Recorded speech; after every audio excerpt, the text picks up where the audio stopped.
I'm going to go through all the participants so we know that we have a quorum.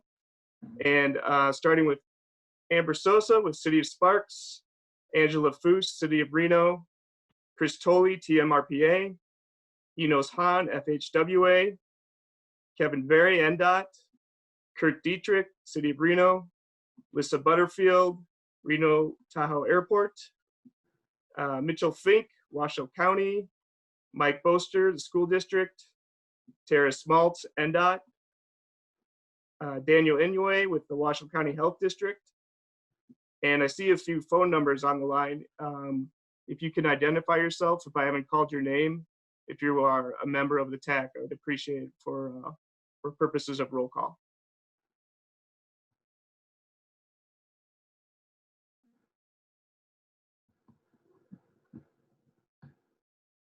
Anyone else?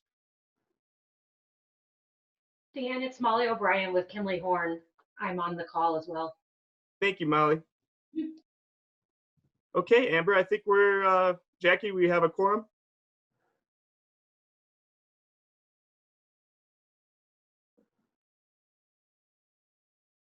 You're muted, Jackie, if you let me go down the line again. Let's see, Chris Tolley. Here. Tara Smaltz. Present. Mitchell Fink. Here. Mike Boster. I'm here. Enos Hahn. Here. Lissa Butterfield.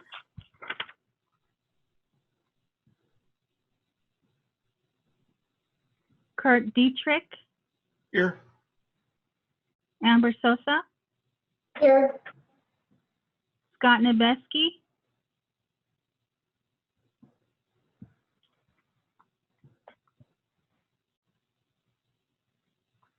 As of right now, we have 6 and we need 7. Kevin Lissa Verdi Butterfield didn't respond. Kevin Verdi is on the phone as well, or on the Zoom. Kevin Verdi? Verdi. Okay, then we have a quorum, Dan.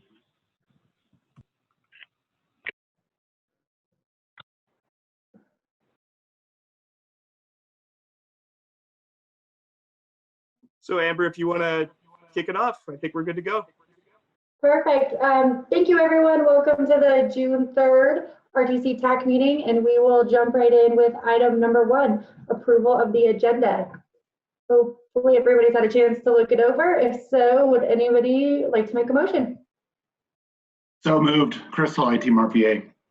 Second, Thanks. Kurt, City Arena. Thanks, Chris. Thanks, Kurt. Any further discussion? All in favor, say aye. Aye. Any opposed? Perfect. We will move forward to item number 2, public comment. Is there any public comment at this time? Seeing none, hearing none. If Dan gives me a thumbs up, we can move forward. Perfect. Thanks, Dan. Item number 3, approval of the May 6th, 2020 meeting minutes. Hopefully you've had a chance to read it. If now's the time to speak if there's any corrections, or if not, looking for a motion for approval. Just one correction. I'm listed as City of Reno Community Development. I'm actually with Public Works. Thank you. Great. Thanks, Kurt. Anything else? Hearing none, can I get somebody to make a motion, please? Crystal, TMRPA, I'll move to approve the minutes of the May 6th, 2020 meeting. Thanks, Chris. With the changes specified, sorry. Thank you. Can I get a second? Second, Kurt Dietrich, City of Reno. Thank you, Kurt. Any further discussion? If not, all in favor, say aye. Aye. Aye. Any opposed? Perfect. Item number 3 passes. Moving on to item number 4, acknowledge receipt of a report on the Sun Valley Boulevard Multimodal Improvements Project Phase 1, 7th Avenue to Highland Ranch Parkway.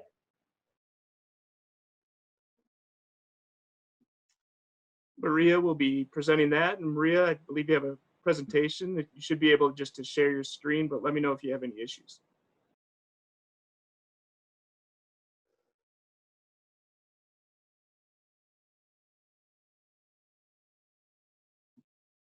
Dan, I cannot share my screen. I thought I could, but let me try, okay? Okay, if not, I think I could probably do it for you.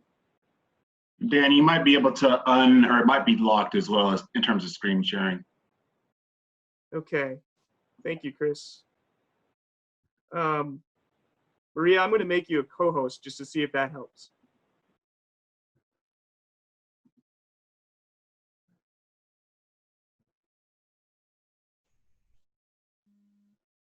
Any luck?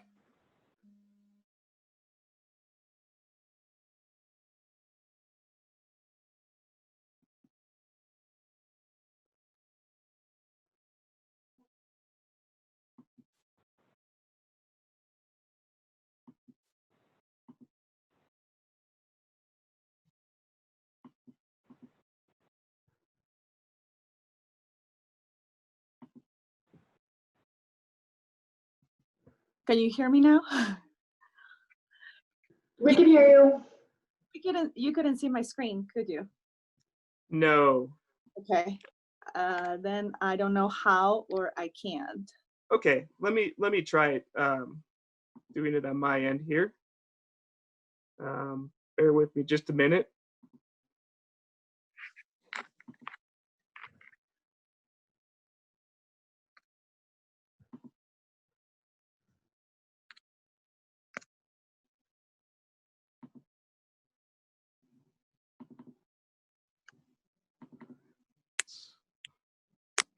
Can you see my screen?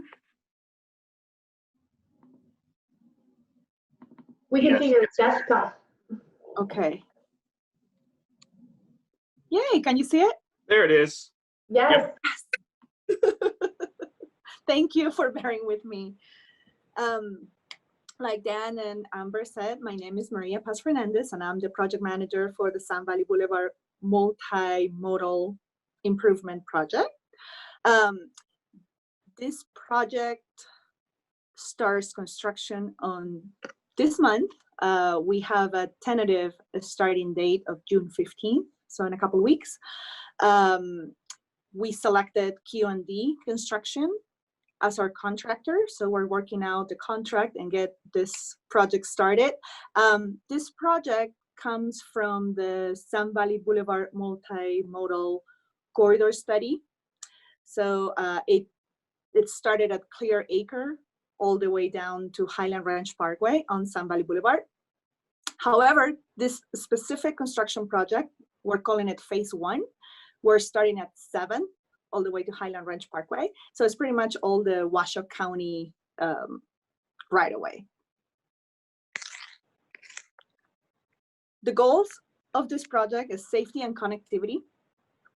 We are building brand new sidewalks where there's no sidewalks. We noticed that there was some gaps. There's some places that they have sidewalks. There's some blocks that they don't have sidewalks. So we're changing that. We're going to connect the sidewalk. We're also installing brand new stops. I believe bus route 5 will be extended to Desert Skies Middle School, the brand new school. And we are adding brand new stops as we're adding sidewalk. We're also adding bike lanes along the boulevard, and there will be 2 crosswalks with lighting and flashers. There will be at Quartz and Middle Fork. And we're going to have some intersection improvements at 7th Avenue that I will get into detail later. The project timeline.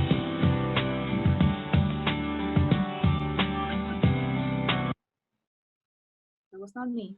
The project timeline, we finished design on April. We started our contracting process in May. And like I said earlier, we have selected Q&D Construction. And we're planning to have a public meeting, I'm assuming early next week, and construction to start on June 15th. The project limits, to remind you, is from 7th Avenue all the way down to Highland Ranch Parkway, which is within the Washoe County right-of-way or area. Along with sidewalks and connectivity, I mentioned safety, and safety focuses mainly at the 7th Avenue intersection. We're doing road reconstruction along the whole road from 7th to Highland Ranch Avenue, but at 7th, we are adding a right turn lane southbound to westbound. So you can see it on the little picture on the top left. We're also adding a left turn lane from 7th Avenue to Sun Valley Boulevard. And we're doing underground utilities and a new traffic signal to accommodate for the 2 lanes that we're adding. So we're adding capacity to that intersection. When we had our first meeting a year ago, we heard the community that they were very concerned about that intersection. So we are very pleased to do these improvements. It's going to improve safety and capacity at the same time. Traffic control. So, like I said, we're going to do road reconstruction along the limits of this project. So it is going to come down to 1 lane. However, we're going to keep a 2-way traffic. We will be using flaggers during construction hours. And as part of this project, we will have to shut down a lane probably for about a week or 2 weeks. We're going to keep northbound open. There is a fire station and they have requested that the northbound maintains open, and we're going to detour the southbound. Just to give you more specifics, without having the traffic control plans, we are putting some signs on Pyramid and Highland Ranch Parkway, because a lot of people coming southbound from Pyramid, they take Highland Ranch Parkway and Sun Valley Boulevard as a detour.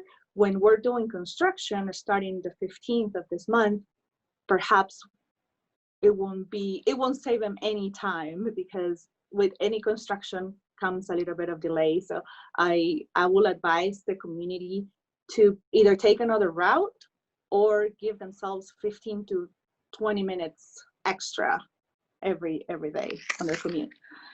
And with that, I just want to acknowledge the participation of Washoe County, because this project is on their county, and our project team, which is Jacobs with the design and NCE with the construction management, and now Q&D for the construction. I am the project manager. My contact information is on the screen. If you can see it, you can contact me by email or phone number. And I strongly suggest that everybody visits the project website, sunvalleyboulevard.org. We're planning to have any construction updates, meaning like any detours or the sections that we will be having the flaggers posted on that website, and it'll be on the first page, so everybody can know ahead of time that, you know, where the construction is going to be happening, where the flaggers are going to be. So either take a different route or just be prepared for the delays. And with that, oh, I forgot to mention this presentation. It is available on the website. We launched this presentation on April 8th. We received comments until May 1st. We received a lot of comments, a lot of positive comments, and I was very pleased to have a design team that had addressed many of the concerns, the existing concerns from the community. So that made our job easier. I think the community is very excited about this project, and they also felt that we addressed their concerns. If you have any questions, please let me know. The next public meeting, which is going to be sometime early next week, will be also available online. We're just trying to do these virtual meetings for everybody due to the coronavirus situation we're living in. And with that, thank you. And if you have any questions, please let me know. Thanks, Maria. Does anybody have any questions?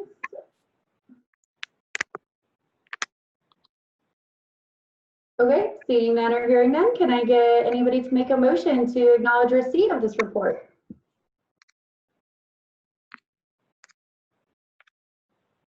Chris Paul, TMRPA, so moved. Thanks, Chris. Can I get a second, please?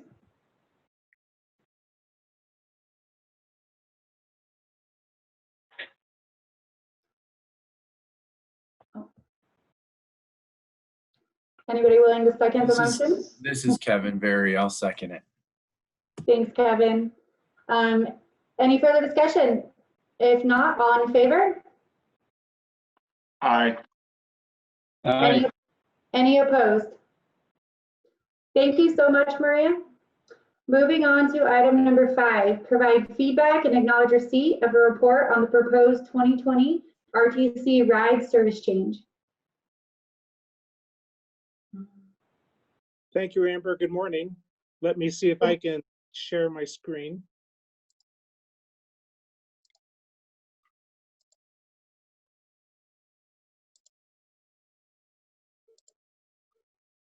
Hey, look at that. Cool. All right. My name is Jim Gee. I'm the manager of service planning and innovation here at the RTC. And I'm here to briefly talk about our planned service changes for September of this year. We have some fairly significant changes in that we're planning to introduce 2 new FlexRIDE services. We also have some changes to our existing fixed routes. And then, as with every time we look at our schedules, we have some timing adjustments based on data that we receive on on-time performance, dwell time, and so on. I'll go through these changes in order of route number. First is Route 5. That is our route that comes out of downtown Reno and goes to the Sun Valley area. And our plan is to extend that route from 8th Street all the way up to Desert Skies Middle School. And that route will be timed to start with the start of the school year at the middle school. There are no changes in the frequency. It's every 30 minutes during the week, every 60 minutes on the weekend, and it is simply an extension of the existing route. Next is a couple of changes to Route 18. Route 18 is our route that leaves downtown Reno, goes out 2nd Street past the Walmart and serves the industrial area in Sparks along Glendale and Gregg. Currently, during the week, we have a gap in service from 6:15 to 10:15 in the evening. And so our proposal is to fill that gap in and add 3 additional trips, 7:15, 8:15, and 9:15. Additionally, for that same route on Sundays, we have a gap in service from 8:15 in the morning to 1:15 in the afternoon. And our proposal is to add some additional trips in there to restore that hourly service so that it is hourly 7 days a week consistently for our customers.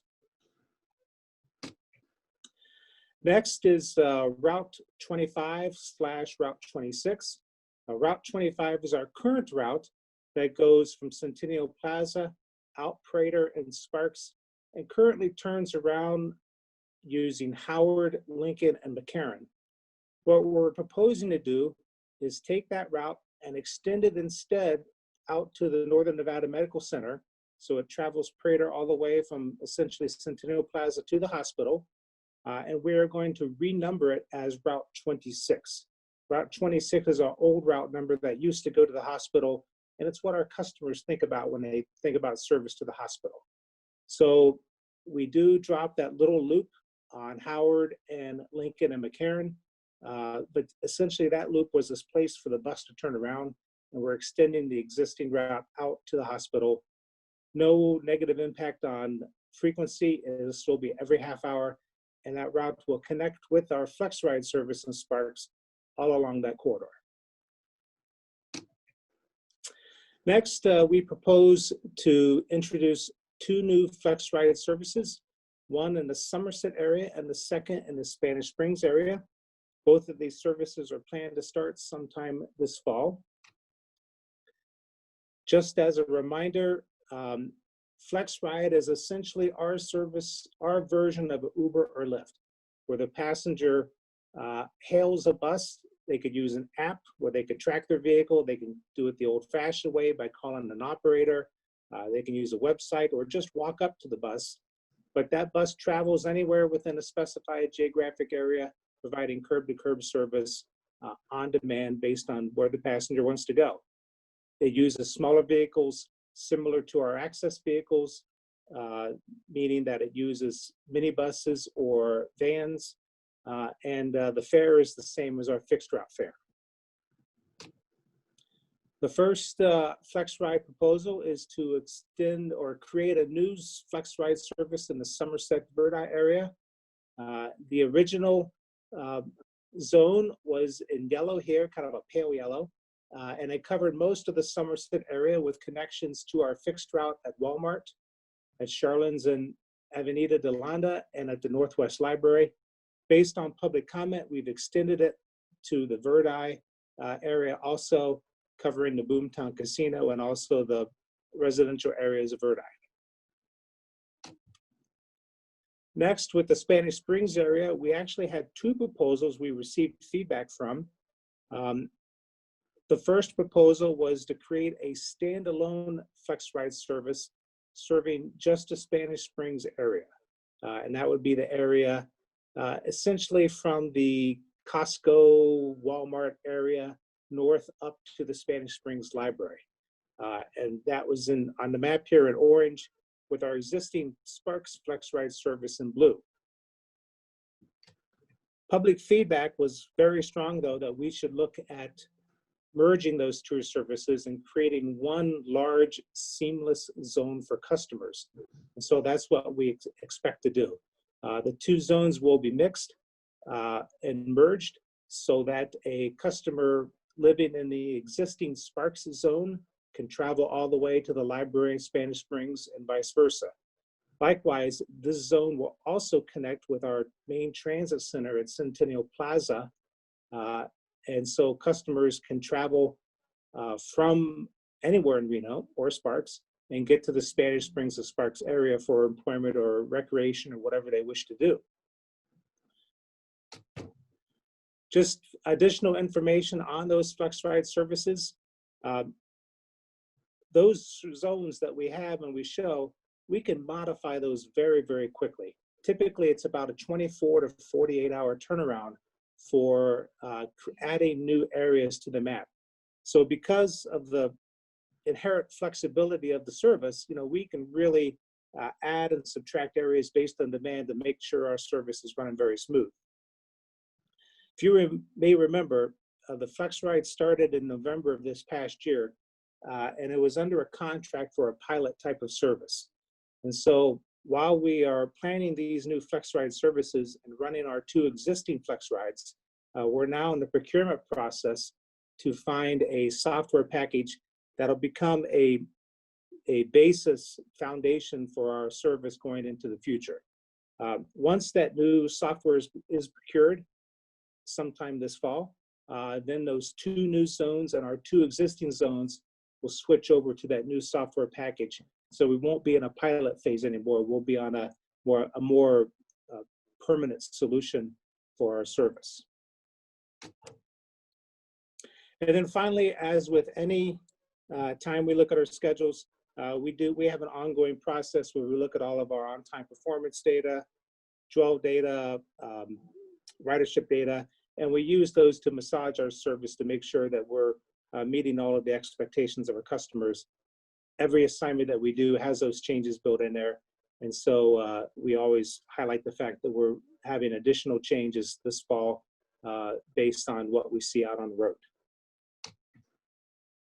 In terms of public outreach, obviously outreach in this time of COVID-19 is a huge challenge. But we were very fortunate in that with our budgeting process, we've been able to not only keep our service as it is, but also make sure that we keep moving forward on what we plan to do this year. And so fortunately for our customers, this isn't an outreach where we're talking about negative service changes. We're actually talking about adding service. And so that makes it a lot easier in terms of getting feedback from our customers. We did do a virtual presentation on the service changes, created a YouTube video, created a website to highlight those changes, pushed the information out on our social media, did an email blast to all of our customers, and have been receiving feedback within emails, and also created a special hotline telephone number. So if someone wanted to comment specifically on the route changes, they wouldn't have to go through our customer service menu system. They could just call this direct number leave us a message and give us their opinion. Some of the big results, first of all, we're adding service, so folks were happy. That's always a good thing. The two proposals on Spanish Springs, we heard loud and clear that the merged service was by far preferred. We had a comment to add the Spanish Springs Business Center to the zone. So we'll be adding that as a point of attraction so that if someone works there, they can catch the bus at the Centennial Plaza and Sparks or anywhere in the FlexRIDE area and get to work at the Spanish Springs Business Center. And then, as I had mentioned before, we will be, based on feedback, adding the Somersett FlexRIDE and Verdi areas together, so we have a FlexRIDE service serving both areas. And with that, that is my quick presentation. I'd be happy to answer any questions you have. My contact information is on the screen there. And thank you for your attention. Thanks, Jim. Does anybody have any questions or comments for Jim? Good morning, Jim. This is Dan with Washoe County Health. Had a question on the extension of, or the Route 25, Route 26. Would that affect the FlexRIDE, the existing FlexRIDE zone?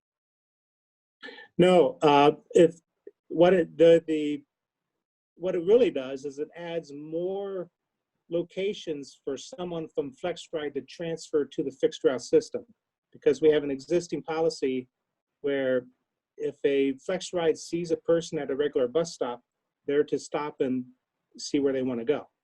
So because we're extending out Prater and that area is already covered within the existing FlexRIDE, essentially it creates more opportunities for transferring between the two.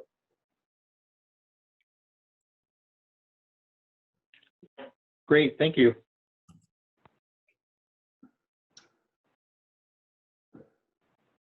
Jim, I know on behalf of City of Sparks, we're really excited for that FlexRIDE to move into Northern Sparks and the Spanish Springs area. So we're really excited to see that moving. Thank you very much. Any further comments or questions for Jim? Or if not, could I get a motion to acknowledge receipt of his report?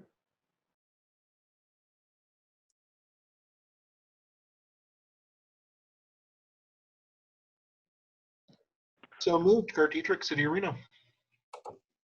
Thanks, Kurt. Can I get a second, please? A second, Tara Second, Smalls. Daniel. Thank you, Tara. Any further discussion? If not, all in favor? Aye. Any Aye. opposed? All right. Thank you so much, Jim. Moving on to item number 6, acknowledge receipt of a presentation on the University Area Multimodal Transportation Study.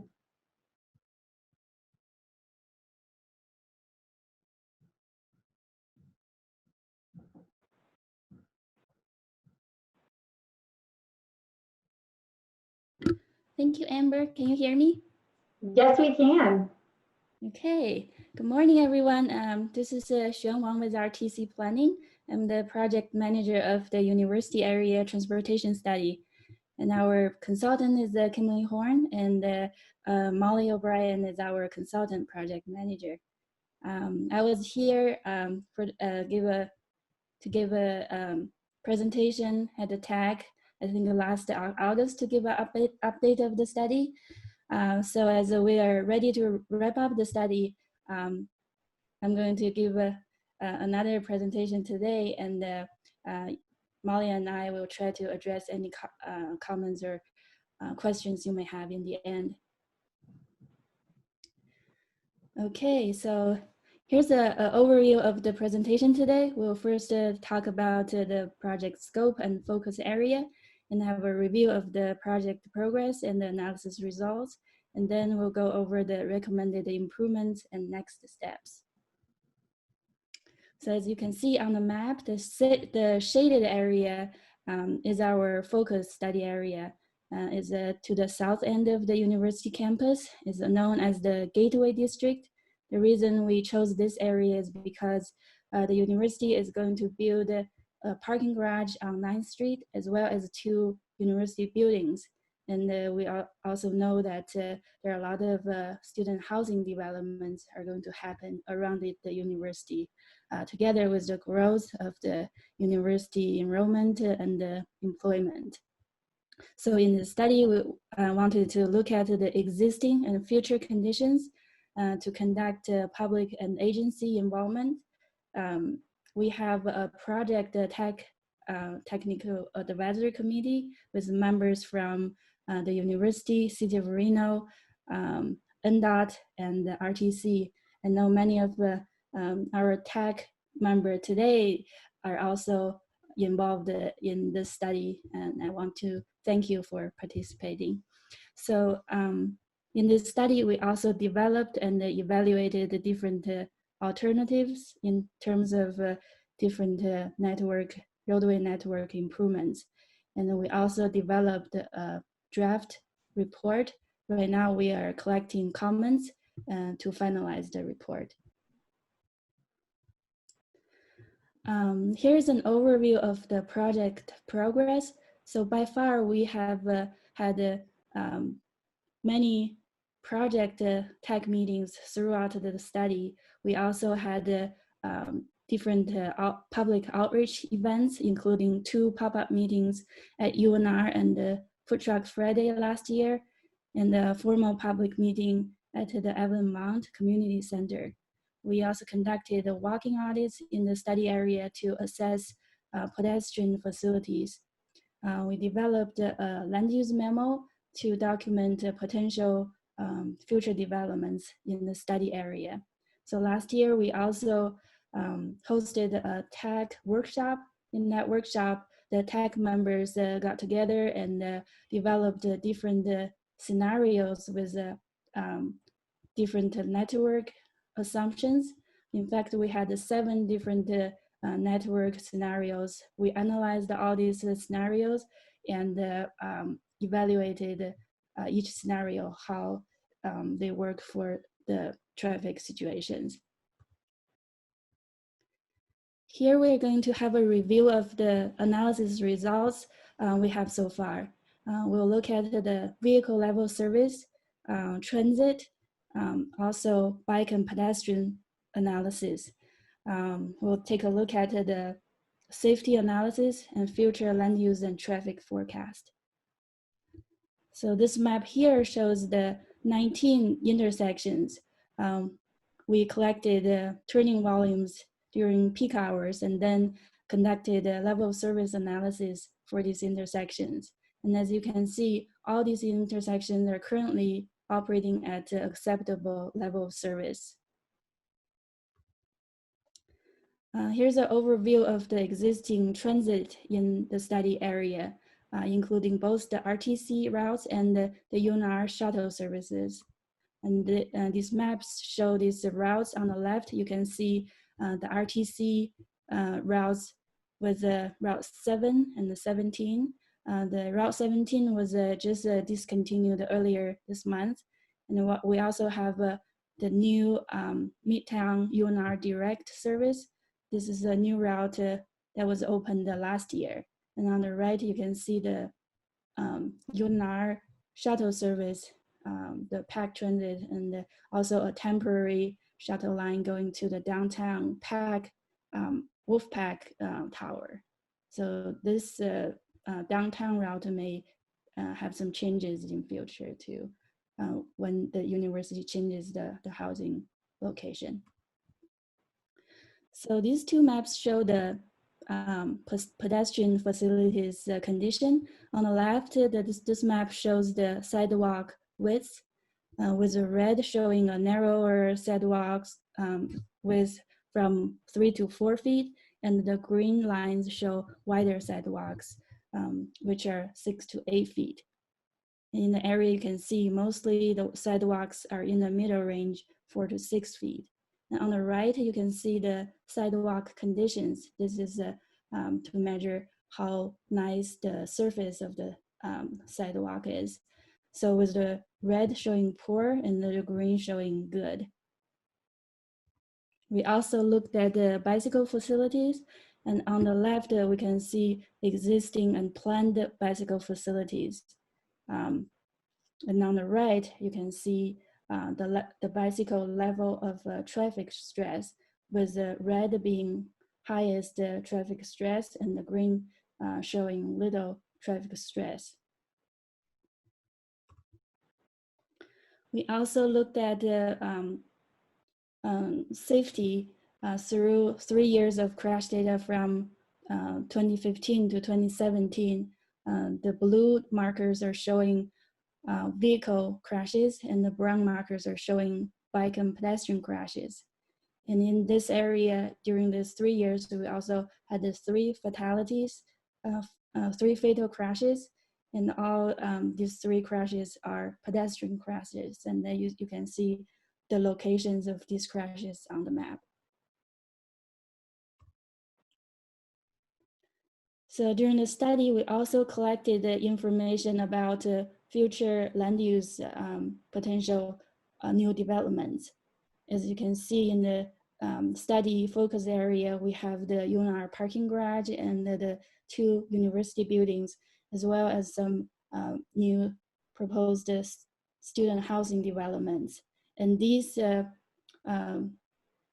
all the student housing developments around the university campus are also collected, as well as some downtown potential developments.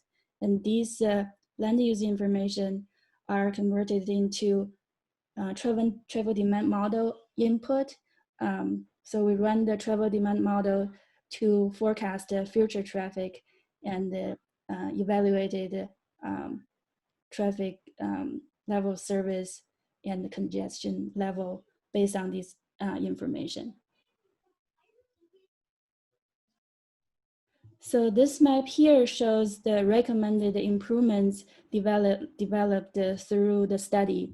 Our TAC members helped us identify these scenarios, and these are the final results. I think all through our project TAC, we're on consensus that in the study area, we would like to have a more university campus type of environment instead of roadways focusing on vehicle throughputs. So this map shows these proposed improvements. So in terms of pedestrian improvements, you can see that on the we have a recommended improvements to improve sidewalks on Center Street, 6th Street, and also Evans Street. We also have some spot locations at the intersections on Center Street and also Highland to improve these intersections for pedestrian crossings, to add the bob outs and improve the crosswalks. In terms of bicycle improvements, we identified that Center Street and 6th Street would be locations for bike improvements. But we also at RTC have 2 ongoing studies right now. One is the Center Street cycle track study, and the other one is the downtown circulation study. We think these 2 locations will be better studied in those 2 studies. So we'll have a holistic look to have a good coordination with other improvements in the downtown area. So as for vehicle roadway network, we recommend to lower the speed limit on 9th Street from 25 to 15, from Virginia to Lake Street.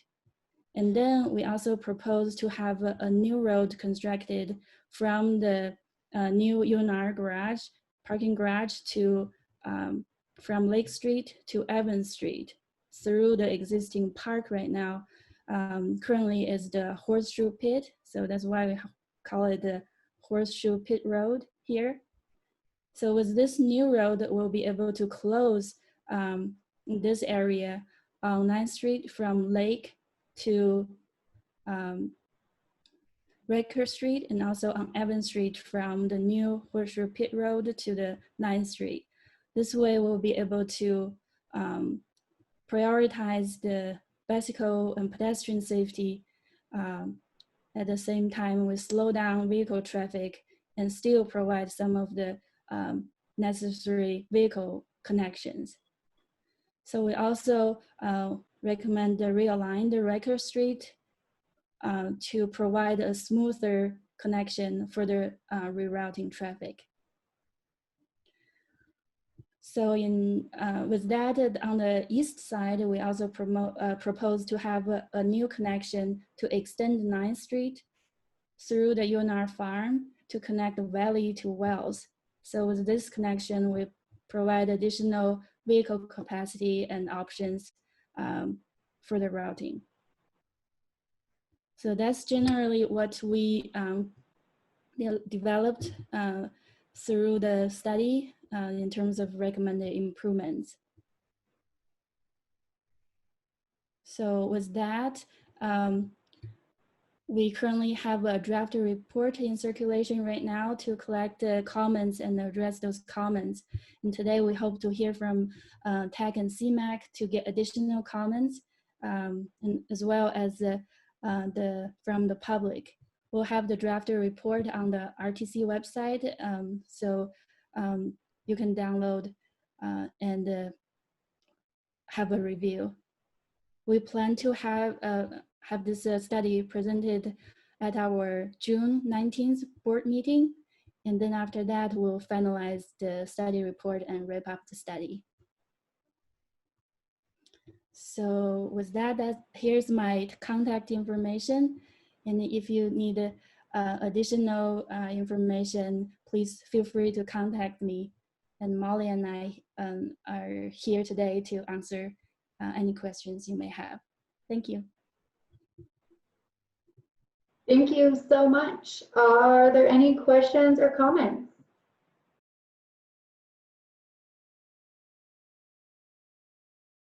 Kurt Dietrich, City of Reno, just want to say thank you for all your hard work. Thank you, Kurt. Thanks, Kurt. Anyone else? And if not, could I please get somebody to make a motion to acknowledge receipt? Motion to acknowledge, City of Reno.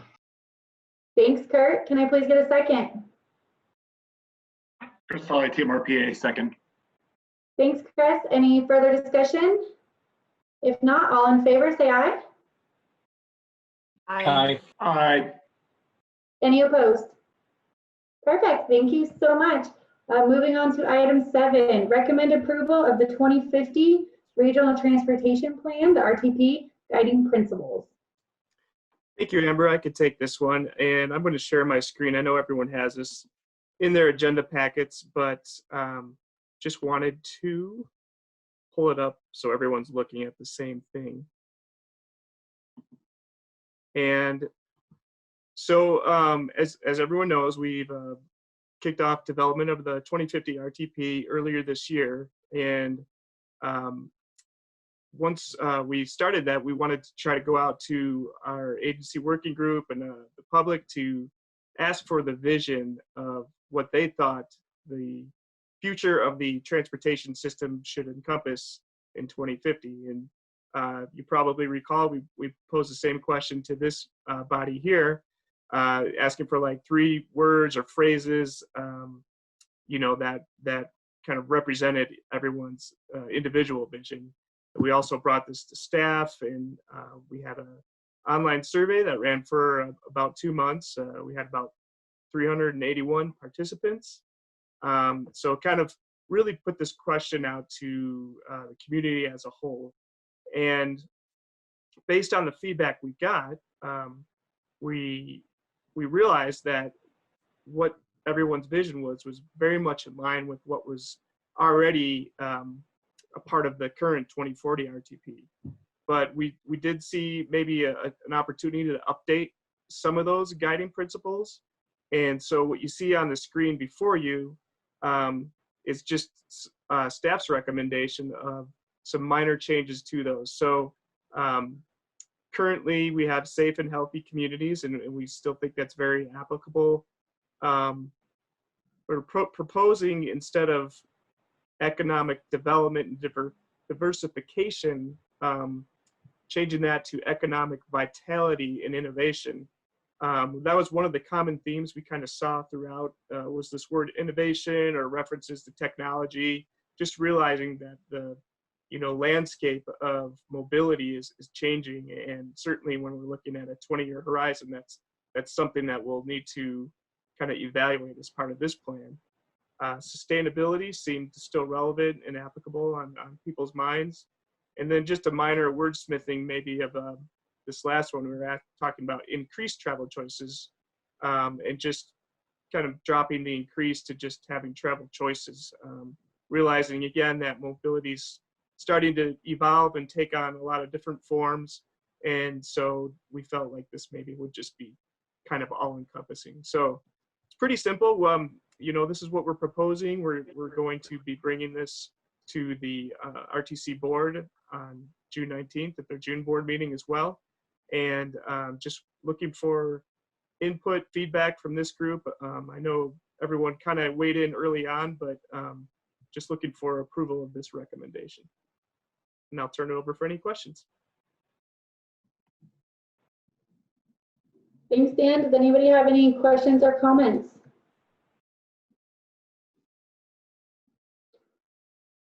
Hearing none, would anybody like to make a motion for recommending approval?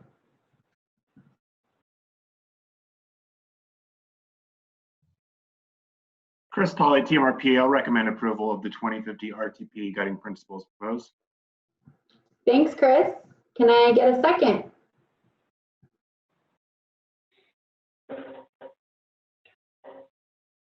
Mitch Fink, Washoe County, second. Thanks, Mitch. Anybody have any further discussion? If not, all in favor, say aye. Aye.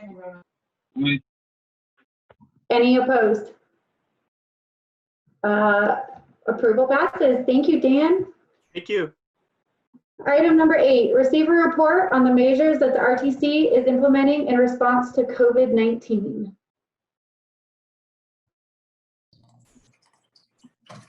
Thank you. This is Amy Cummings, and I will get us started on this item, and then Mark Maloney is welcome, or Jim G, you're welcome to chime in.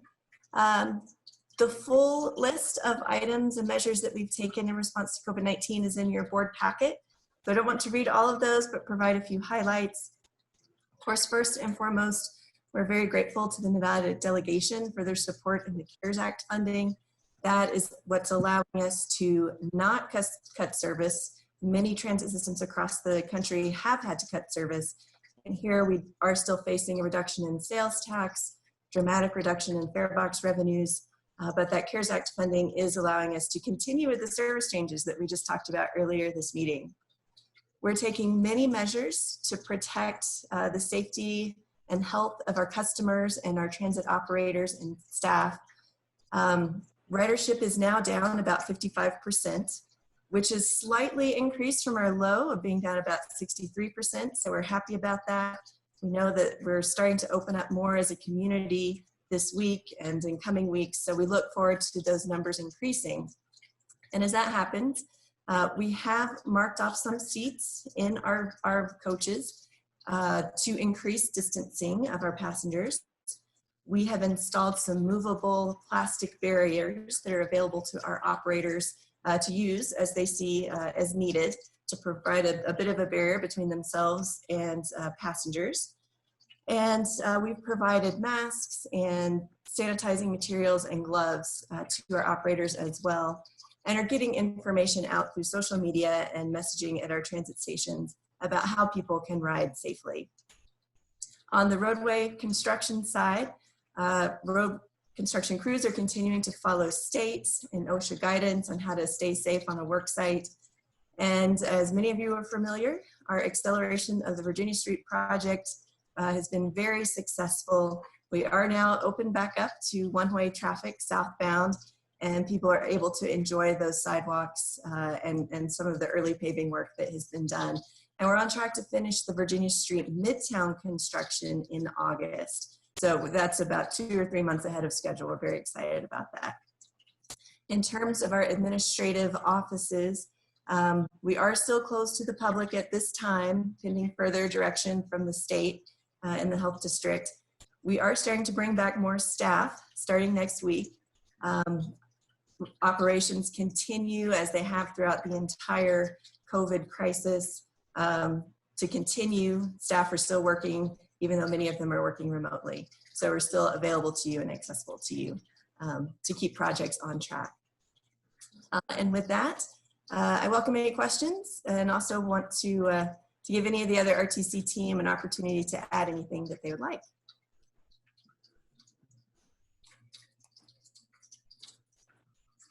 Let's jump in real quick on I think Amy did a great job reviewing.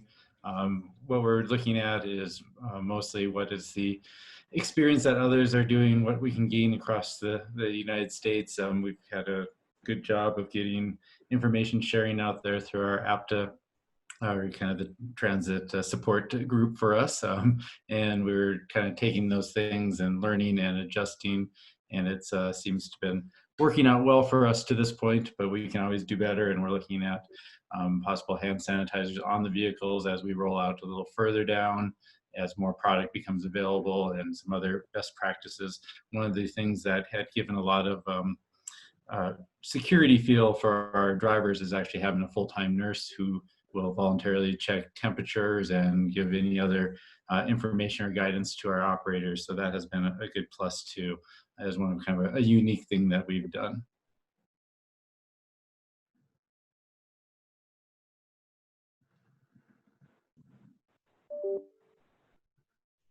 Hey, Amber, it's Bill Thomas. Can I add something real quick?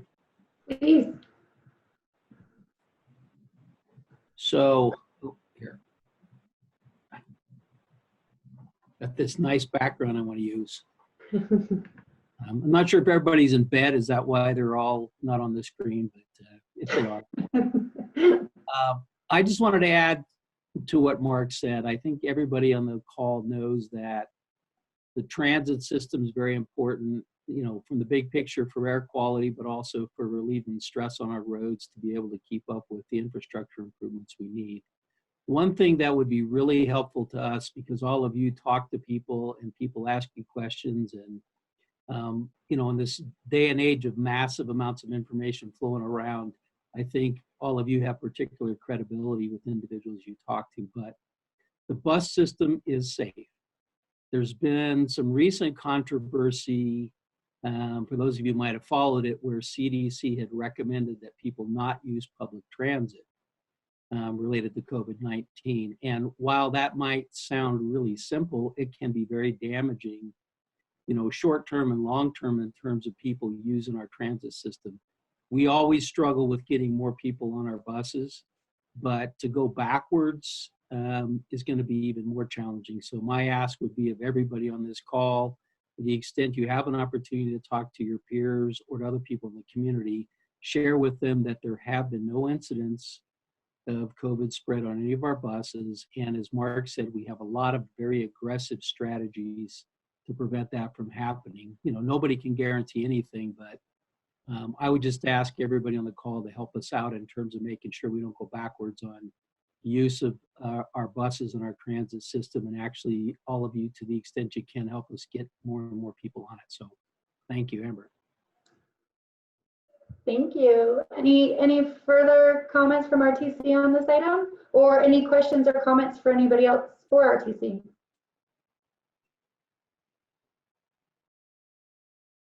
Seeing or hearing none, would somebody like to make a motion to receive this report?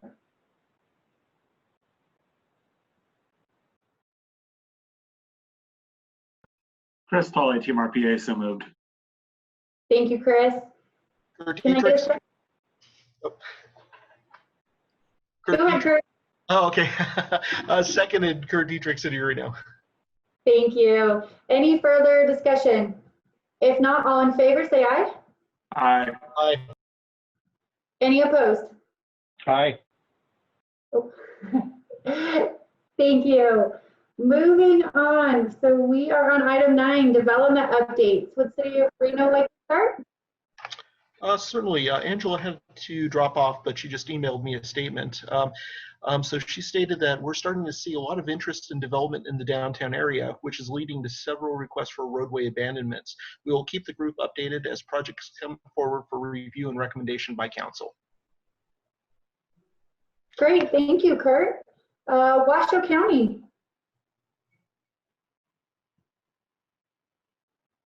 Nothing from Washoe County. I don't think City of Sparks has anything new to update. Well, does anybody else have an item for development updates? This is Mitch Fink, Washoe County. Our planning's not here, but currently we are getting more construction out in Spanish Springs for residential subdivisions as well as industrial warehouses. A little bit subdivision work out in Cold Springs as well. And that's all I have. Great, thank you, Mitch. Hearing nobody else on development, we'll move to item 10, member items. City of Reno. Yes, just a couple items from Public Works. Thank you to RTC Engineering for commissioning the Southeast Connector Speed Study and recommendations, as well as providing the new signage of 55 miles an hour from the 45. The City of Reno installed the signage on May 14th. Additionally, as far as signal timing goes, we have an interlocal agreement with RTC to perform signal timing.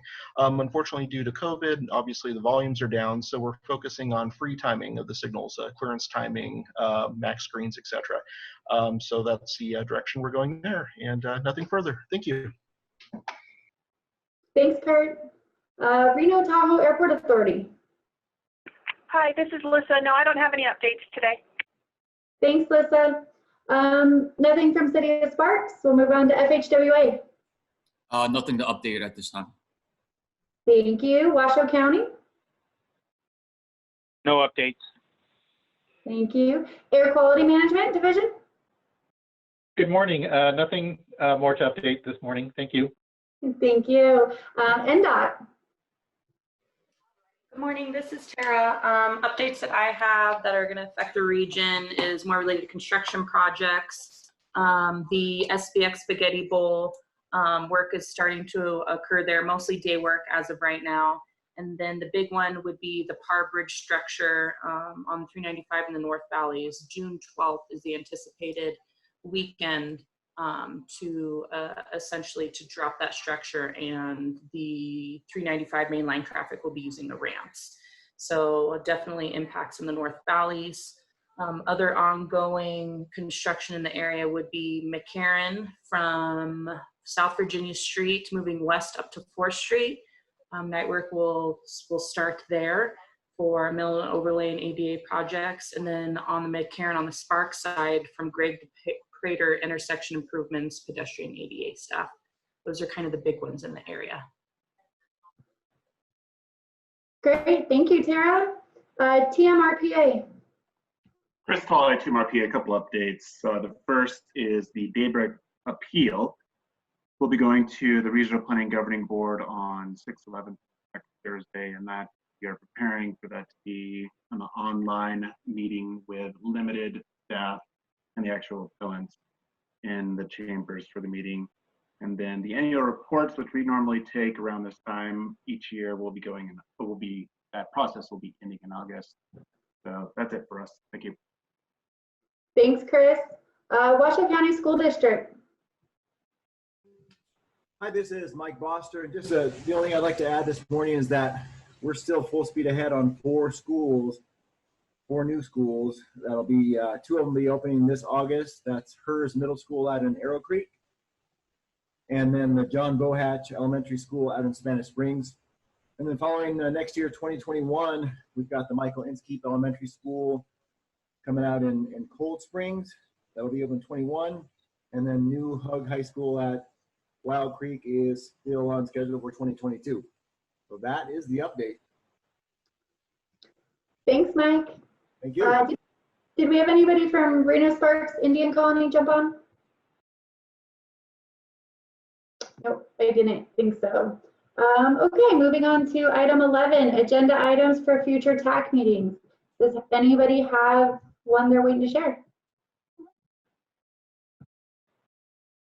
Hearing none as always, get them to Dan if you do. Item 12, RTC staff items. Hey, Amber. I don't know if Amy wants to jump in on this as well, but we are considering possibly moving the standing meeting date for the TAC meeting. I understand that Reno has city council meetings usually during this first week, and there's a conflict on Wednesday mornings, so we're not really able to get full participation that we would like. And so I was just going to throw it out there to see if possibly a Thursday morning meeting would work for folks. And Amy, please feel free to jump in if you have more information. We're thinking Thursdays because I believe is Amber, City Sparks council meetings are Mondays. Is that correct? Yes, ours are Monday afternoons. Yeah, and I believe the county commission meets on Tuesday. I think so. So that's why we're thinking possibly a Thursday morning. But I don't know if there's any other conflicts that people have that are a standing or recurring meetings. If so, I'd like to hear about them. Danielle, this is Lissa from the airport. The Airport Authority Board meets the second Thursday of every month. So as long as it's not the second Thursday, we're good. Okay, great. That doesn't appear to be a conflict. Anyone else? So assuming maybe we do stick with the first Thursday of the month, I assume this 9 o'clock time would probably work for everyone as well.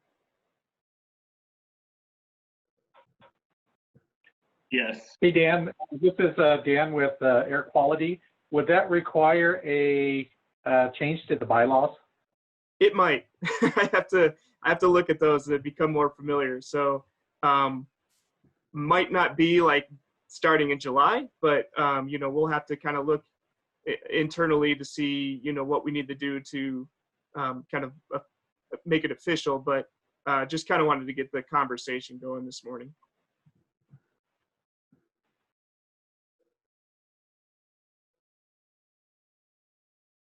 Okay, well, I thank everyone for the input, and if there's something that you think of later, please feel free to email me, but just kind of wanted to throw it out there and see if there was going to be any conflicts right out the gate. Great, thanks, Dan. Any other RTC staff items? None from me. Okay, hearing none, we'll move on to item 13, public comment. Is there any public comment at this time? Hearing and seeing none, item 14, we will call this meeting adjourned. Thank you guys so much. Thank you.